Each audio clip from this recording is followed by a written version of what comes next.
Queen Elizabeth National Park is the second largest national park in Uganda, covering 764 square miles with 95 animal species and over 600 bird species.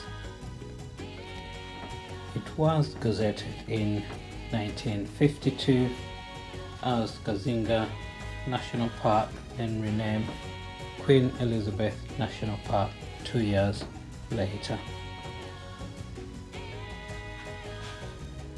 The park has a single-day entry fee which is valid for 24 hours.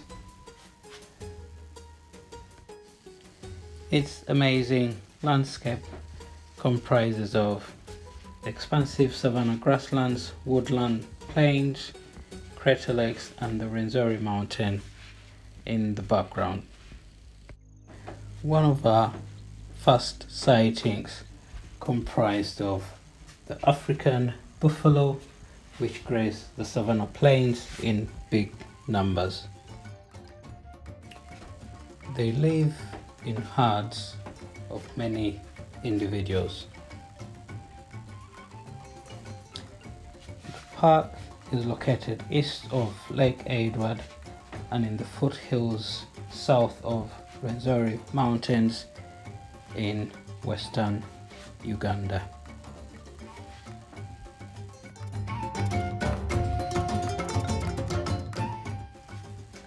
Queen Elizabeth National Park is a lion conservation unit, and lion spotting is one of the main attractions. An interesting observation of the warthog is that it has its tail up when it's running, and this comes down at rest. I bet not many of you have come across the concept of the ugly five. Other four members, including the warthog, the hyena, wild beast, vultures and marabou stock. This is based on biased observations.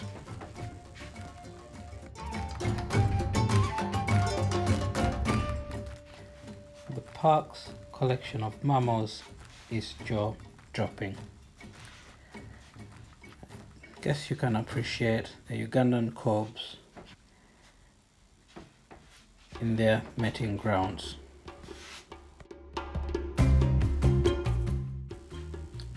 There are a few soda crater lakes in Queen Elizabeth National Park, and they are stunning.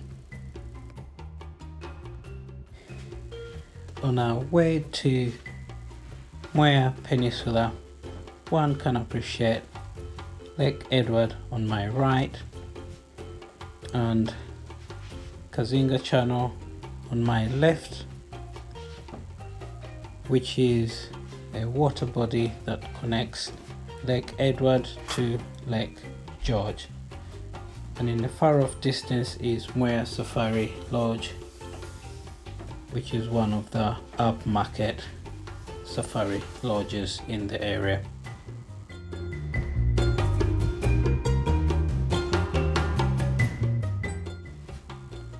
I'm just amazed at how beautiful and picturesque this place is.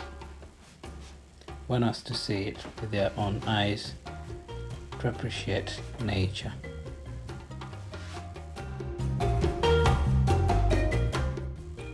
That's Mwea Safari Lodge to my left. The peninsula has a plethora of wild animals, which include banded mongoose, leopards and elephants.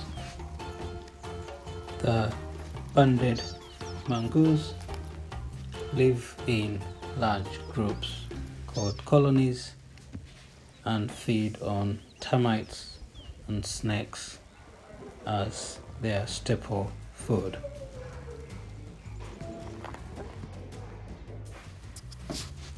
Marabou stock meat is a health hazard, and one has to be extra careful as it dines on trash, scrap, carcasses, and even feces.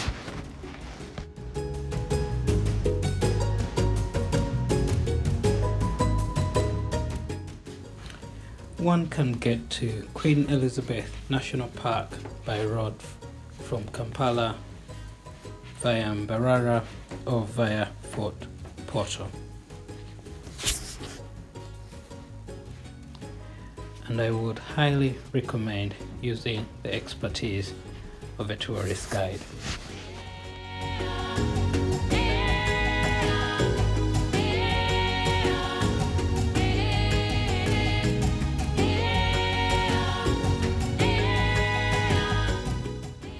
The park is well known for its tree climbing lions, and it has the largest population of tree climbing lions in the world.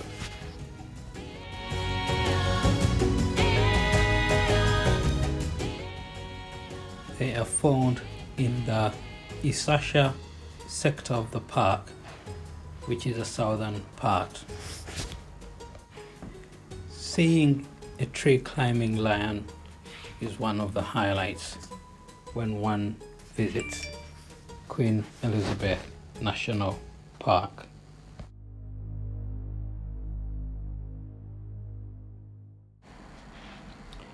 It's quite rare seeing a hippo at this time of the day, as they stay in mud puddles and water during the day. They eat grass and can consume up to 68 kilograms of grass. One should not be deceived, as hippos can run up to 30 kilometers per hour on land. So this is the waterbuck, and they're mainly female.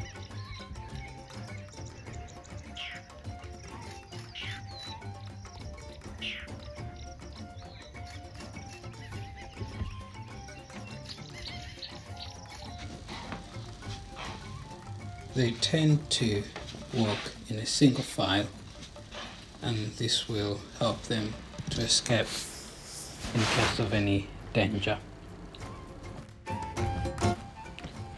And this is a male waterbuck.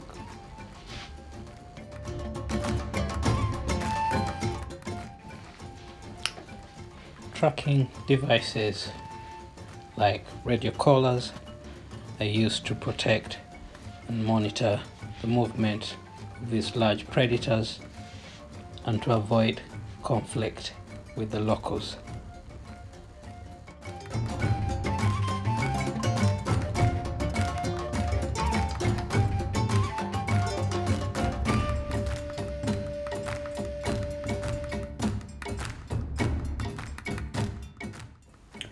Bunya Paka Salt Crater Lake is one of the crater lakes which are adjacent to the park.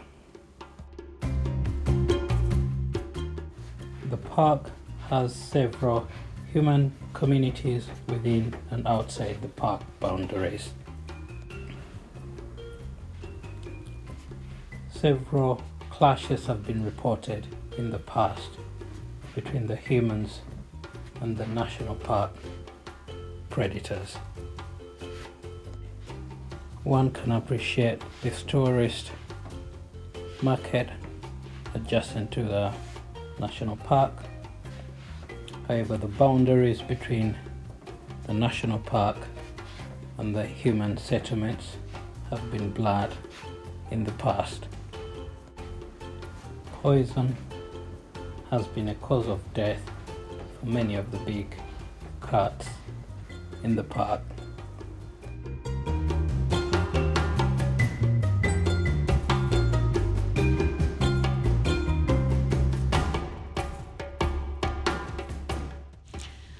The park is also home to about 2,500 African elephants.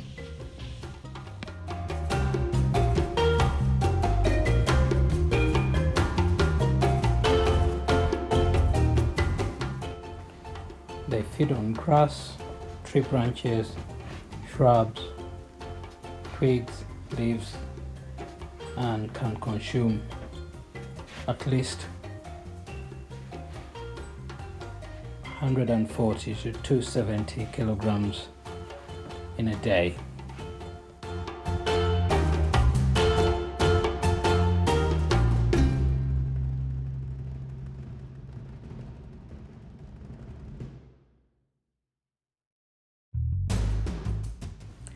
It is said that the lions in this park climb trees for better views in spotting their prey. Also helps them to escape the heat from the ground and get shelter from the rain.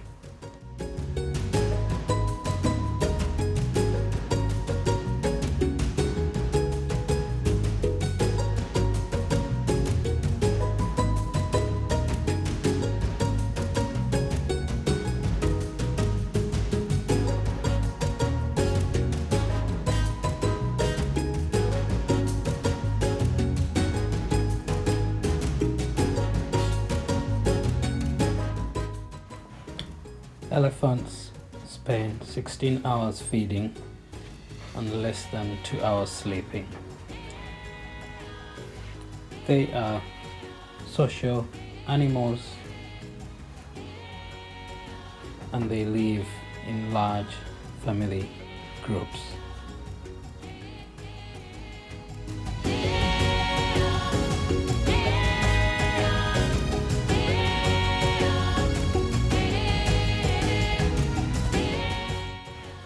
It is believed that Queen Elizabeth National Park has over 250 of the large cats in both the southern and northern sectors of the park as of 2022.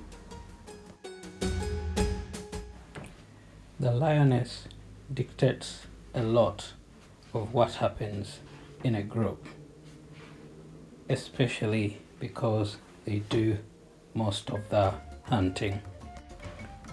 The lioness may be smaller in size but will fight off males just to protect their cubs during any takeover.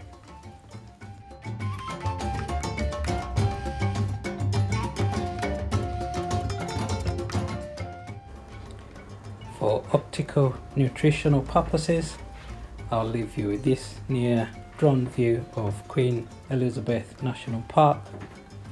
Till next time.